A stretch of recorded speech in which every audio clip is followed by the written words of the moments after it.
Si j'ai du charisme, je suis une personne que les gens vont admirer, que les gens auront envie de suivre. Globalement, je vais attirer les autres vers moi et je vais les influencer sans réellement le vouloir, sans réellement m'en rendre compte. Aujourd'hui, on place bien souvent le charisme presque comme un synonyme de succès. La bonne nouvelle, et nous l'avions déjà vu dans une précédente vidéo où nous parlions par exemple de James Bond, même si je suis timide ou que je suis introverti, je peux être charismatique. Tout le monde peut être charismatique à sa manière. Je vous mets d'ailleurs une petite fiche en haut de l'écran pour aller voir la vidéo sur James Bond si vous ne l'avez pas vue. Mais voilà, il y a des erreurs qui peuvent être faites dans la vie de tous les jours et quel que soit qui vous êtes, ça peut vraiment ruiner votre image et ruiner votre charisme. Ce sont des fautes qui peuvent être lourdes, j'en ai regroupé 7 pour vous dans cette vidéo et nous allons voir comment les éviter pour améliorer votre image, votre charisme. Pas de panique donc, il n'y a pas de secret, on va parler de tout dans cette vidéo. Après ce sera par contre à vous de travailler ces erreurs si bien sûr vous les faites. Vous n'êtes pas obligé de faire ces 7 erreurs. Le charisme, ça peut aussi passer par notre posture. Le charisme, c'est se tenir droit, c'est être présent, c'est être dans l'instant et cela se prouve par ma posture ou encore par mon regard.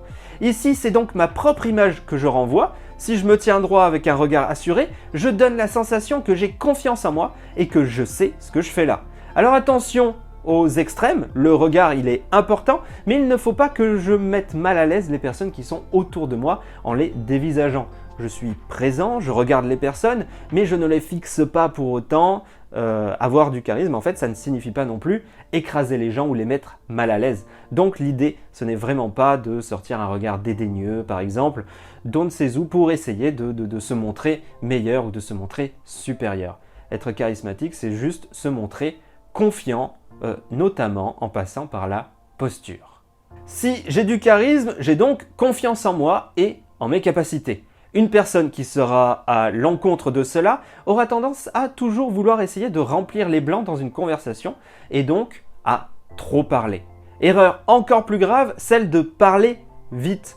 Plus on parle vite, moins on dégage de sérieux et de crédibilité. C'est comme s'il s'agissait d'un panneau que l'on brandit au-dessus de notre tête avec écrit « Je n'ai pas confiance en moi » ou alors par exemple « Je me sens mal à l'aise ici » ou je me sens vulnérable dans cette conversation. Voilà, donc c'est absolument le genre de choses à éviter. Donc parlez simplement, parlez calmement. Vous allez avoir un ton de voix qui va être calme, ça va rendre la personne en face calme, du moins ça a des chances de rendre la personne en face calme. Et si jamais vous voyez que la personne en face se met à parler vite, eh bien c'est qu'elle n'est pas à l'aise dans la conversation et du coup, d'une certaine façon, vous avez le dessus par rapport à elle dans la conversation. Ce n'est pas un concours, c'est juste une analyse. Nous avons donc vu à l'instant que trop parler pouvait abîmer notre image, mais dans l'autre sens, il n'y a rien de plus ennuyeux qu'une personne qui n'ose pas donner son avis.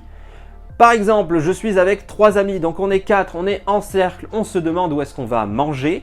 Aucune personne de nous 4 ne propose quelque chose. Ici, il y a donc un problème de charisme sur le groupe. Si j'ai du charisme, je trouverai le lieu idéal qui va plaire à tout le monde en fait, et les gens vont me suivre naturellement.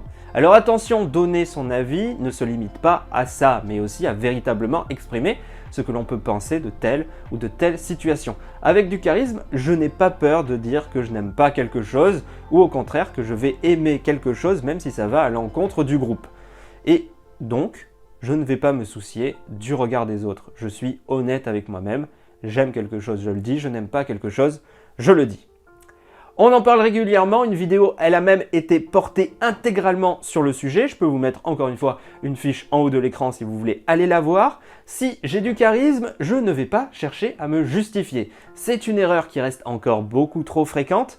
Ici, on comprend non seulement les mots qui peuvent prouver que l'on est en train de se justifier, de s'expliquer, mais aussi le ton que l'on va utiliser qui peut être un ton un petit peu plaintif. Et ça, il faut bien faire attention au ton qui peut être un petit peu plaintif parce que tout de suite, ça va donner la sensation qu'on est en train de se justifier ou que l'on est en train de pleurnicher un petit peu sur son sort et on va se positionner du coup inconsciemment dans de la justification, dans une position inférieure par rapport à l'autre.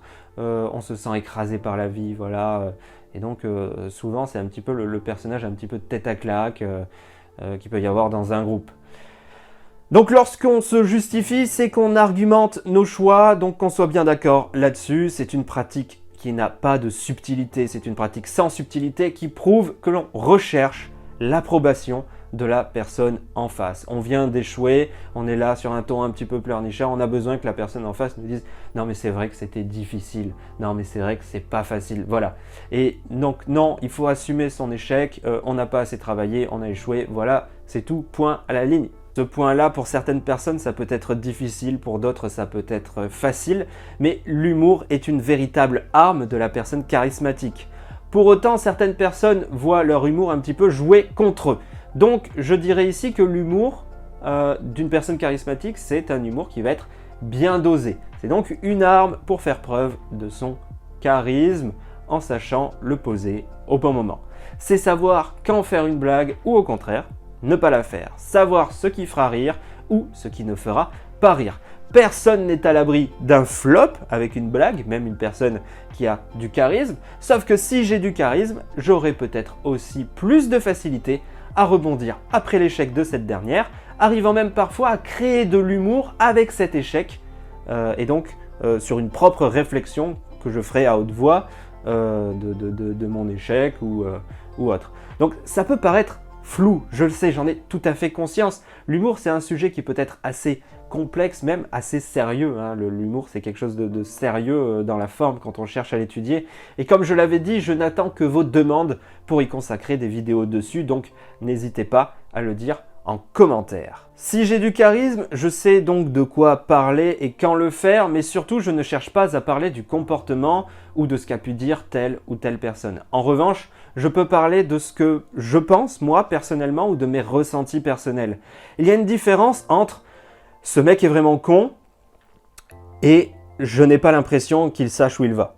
Voilà. Donc, est-ce que vous voyez la nuance entre ces deux phrases « ce mec est vraiment con » je n'ai pas l'impression de savoir où il va. Est-ce que vous ressentez vraiment la différence entre ces deux phrases? D'un côté, on a un jugement qui va être assez brutal, assez tranché, alors que de l'autre côté, on va exprimer véritablement un ressenti. Le ressenti, ça vise pas à détruire ou à cataloguer une personne, seulement exprimer ce que l'on peut ressentir nous face à une personne ou une situation. Notre analyse nous permet de nous dire que là, il va se planter. On n'est pas obligé de traiter la personne de con, on n'est pas obligé voilà, on est tous passés par des chemins qui sont différents et une personne qui va avoir du charisme, qui va avoir confiance en elle, n'a pas besoin de pointer du doigt en disant « Non mais lui, à chaque fois, il prend les mauvaises décisions, c'est vraiment un con. » Voilà, ça, c'est clairement pas quelqu'un qui a du charisme s'il est là et qui descend les autres personnes.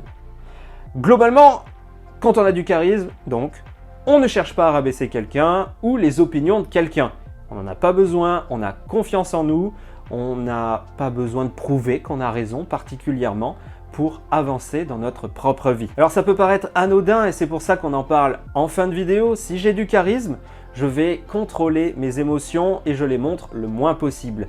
Cela ne veut pas dire que je ne ressens rien, seulement que je décide en fait à qui je les montre. Ça s'appelle globalement garder son sang-froid. Donc, garder son sang-froid, ce n'est pas une question de juste ne pas montrer mes faiblesses dans une conversation à un ami, à un parent, à un patron. C'est aussi réussir à garder sous silence les émotions positives, donc qui, pour certaines personnes, qui peuvent mener à ce côté, à cette idée un petit peu de mystère autour du personnage qui peut être apprécié et recherché par certaines personnes, par exemple, dans le monde de la séduction. Il est difficile de parvenir à obtenir cette image de quelqu'un de charismatique et ce n'est pas quelque chose qui se fera tout seul. Si vous avez vraiment pour objectif de devenir charismatique, que vous soyez un homme ou que vous soyez une femme, je vous invite à régulièrement revoir cette vidéo pour travailler chacun des points qui seront présents ici. Et si vous estimez que l'un des aspects pourrait être bien plus travaillé dans une vidéo, qu'on l'élargisse, qu'on vraiment creuse à l'intérieur, n'hésitez pas à le dire, je ferai donc des vidéos qui seraient complètement dédiées à ce point en particulier, si vous en avez le besoin. J'espère donc que cette vidéo vous a intéressé vraiment sincèrement, n'hésitez pas à le montrer par un petit pouce bleu ou peut-être par un petit commentaire, ça fait toujours plaisir. Prenez vraiment bien soin de vous, on se retrouve très bientôt pour une toute nouvelle vidéo. Salut à tous!